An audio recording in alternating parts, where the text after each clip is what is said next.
আপনাদের সবাইকে রোজার অনেক শুভেচ্ছা জানিয়ে আজকের এই ছোট্ট ব্লগটা শুরু করছি। দেখতে দেখতে 15টা রোজা হয়ে গেল। আজ 16 তারিখ রবিবার, আর এখন বাজে সন্ধ্যে 5টা। তো আমরা চলে এসেছি দিদির ফ্ল্যাটে।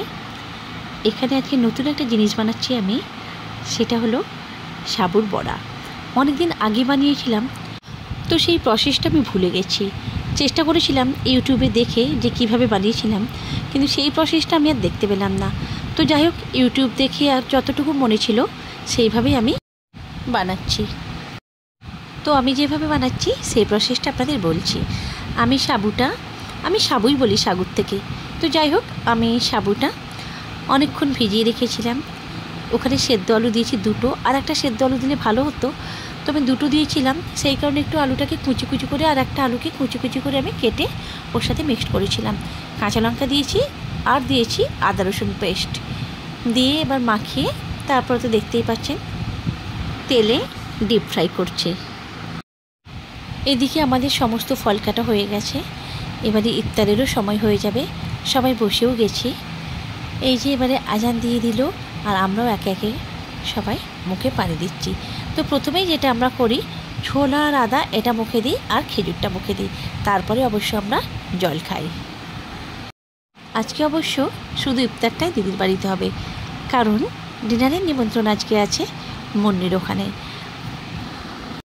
একটা বিশেষ কারণে আমরা শুধু ডিনারটাই মুন্নির ওখানে করব। আপনারা যারা যারা রোজা রাখছেন, আপনাদের রোজা কেমন কাটছে অবশ্যই কিন্তু কমেন্ট করে জানাবেন।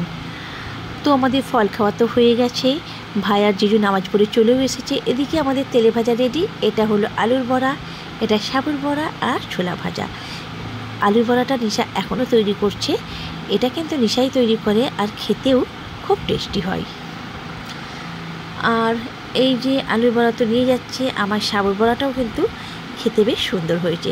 তবে আমার মনে হচ্ছে যে আগেরবারে যে প্রসেসে আমি করেছিলাম সেই প্রসেসটা আরও সুন্দর ছিল, তার টেস্ট আরও অনেক বেশি সুন্দর ছিল। কিছু করার নেই, যেটা মনে আছে সেইভাবেই করতে হবে।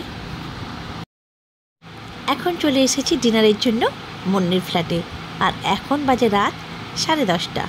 মুন্নি যেটা করেছে সেটা হলো, এগুলো তো দেখতেই পাচ্ছেন, স্যালাড আছে, পাঁপড় আছে, আর এটা হচ্ছে চিকেন কষা।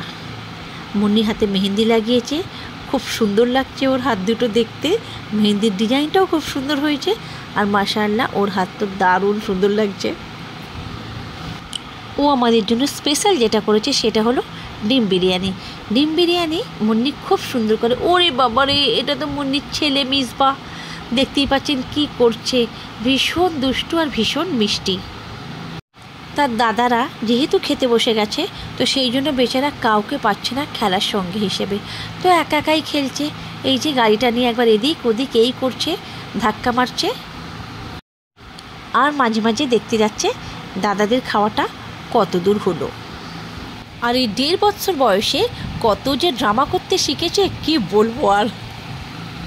তো মিসবা এইভাবেই দুষ্টুমি করছে, খেলে যাচ্ছে। আর এদিকে হয়ে গেছে রাত 11টার বেশি। এবারে এদের খাওয়া হয়ে গেলে আমরাও খেতে বসে পড়ব, কেননা আবার ভোরে উঠতে হবে। খুব বেশি দেরি হয়ে গেলে ভোরে উঠতে ভীষণ কষ্ট হয়। মেনুতে আর একটা জিনিস ছিল যেটা আমি বলতে ভুলে গেছি, দেখাতেও ভুলে গেছি, সেটা ছিল বুরানি। মুন্নির ডিম বিরিয়ানি ভীষণ টেস্টি ছিল, খুব সুন্দর ছিল। এখানেই শেষ করছি আমার আজকের ছোট্ট ব্লগ। সবাই ভালো থাকবেন, আপনাদের রোজা সবার খুব ভালো কাটুক, আমাদের জন্য দোয়া করবেন। আর যদি আমার ব্লগ ভালো লাগে তাহলে অবশ্যই লাইক করবেন, কমেন্টস করবেন, আর অবশ্যই শেয়ার করবেন। আপনাদের সবার জন্য অনেক অনেক দোয়া থাকলো। সবাই সুস্থ থাকবেন, ভালো থাকবেন। গুড নাইট, আল্লাহ হাফেজ।